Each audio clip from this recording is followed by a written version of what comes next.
Hello and welcome to this Chaos Control Cloud explainer video on invoices and what happens to them when you issue them. We're going to be looking at the financial implications of issuing an invoice and also the impact it will have on your stock and on your customer management with regards to history and CRM stuff, but also with regards to the financial statement. So I've got an order in Chaos Control Cloud that I created earlier, so let's just go and have a look at it in our dispatch screen. So in the Sales Invoice Manager, you can see I've got one invoice here for Dr. Simon Smith in issue.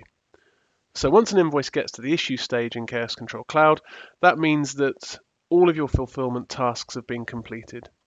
So you've made sure you've taken the money, you've got everything picked and packed, you've printed the invoice if you needed to, and you've shipped it out with your courier, either via Metapack or manually. So everything in the issue stage is complete and ready for you to post into your financials and into your stock levels. So if I green select the invoice and issue, and then go to the Actions button and issue the invoice, a number of things in Chaos Control Cloud are going to have happened.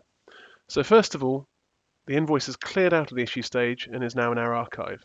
So if I roll down to there, we can see that here. The first thing to note is, once an invoice is in the archive, pretty much the only thing you can do with it is print a copy. If you want to do anything with regards to undoing that invoice or changing the amounts you've charged the customer, you're going to need to create a return against the original order and then process the exchange in order to balance everything out. So how's Chaos Control Cloud been affected financially by issuing that invoice? Well, the first thing I want to have a look at is the trial balance. So we'll go into the account screen and bring that up. So on our trial balance, we're going to have had a sales transaction for today. So if we drop it over to the detail, we'll change the filter so that we're looking at transactions for this month. And you can see we've got a number of sales transactions for today. They add up to £105.46. And if we go into one of these transactions, you'll see that they're all related to the one invoice that we've posted today. So £136.95 has been paid.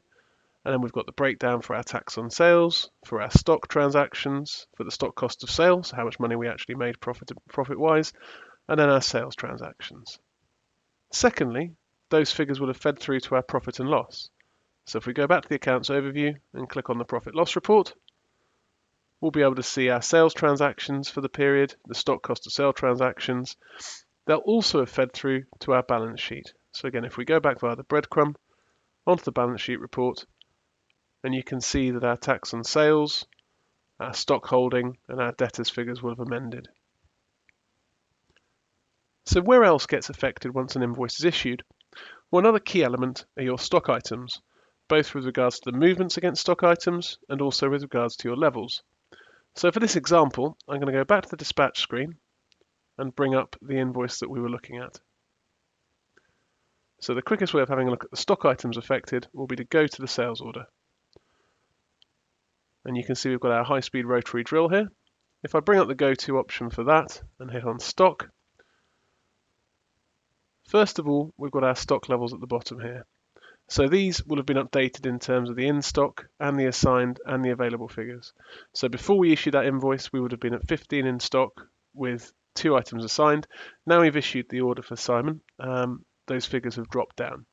And we can see the movements that underpin that by going across the Movements tab along the top and clicking in. Need to go to our Filters button and Show Movements that make stock level. So we turn that green and hit Go, and you can see we've had one movement for today of an item. We can see the document ID for the background and the item ID. So we've got that detail there underpinning. So we've looked at the financial side of the system with regards to trial balance and the P&L and the balance sheet. We've looked at the stock items with regards to movements and levels. Let's take a look at our customers next and how they've been impacted.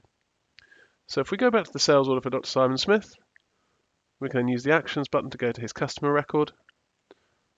And we can see that in customer services, we've got an invoice issued. So the £136.95 invoice issued, printed and shipped on the 27th of January, and it's gone out by DHL.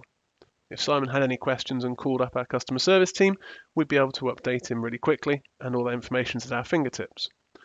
The second thing I'd like to look at in here are the financial impacts of the invoice being issued. And that means that the invoice and the associated payment will come through to the customer statement. So if I click through to the Statement tab, we'll just green the sales ledger to refresh the information. you can see that we've got two elements on our actual statement grid: the payment that Simon's made and the invoice that has been issued. So the invoice is going back to the invoice code and the sales order code that we know it references, and we can also see the payment that was made for that invoice that's cleared everything off. Your allocate from and allocate to grids by default will show those amounts up, but they'll be fully allocated, and all that financial information is there at your fingertips. In this case, because Simon's paid in advance, it's not terribly useful information operationally, but if you're dealing with any account customers, obviously this kind of detail is key. The last thing I'd like to look at with regards to an invoice that's been issued and how it's impacted your system is with regards to your bank account.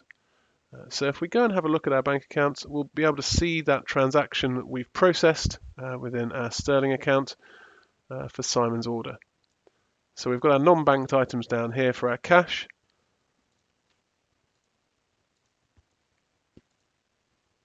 And we can bank that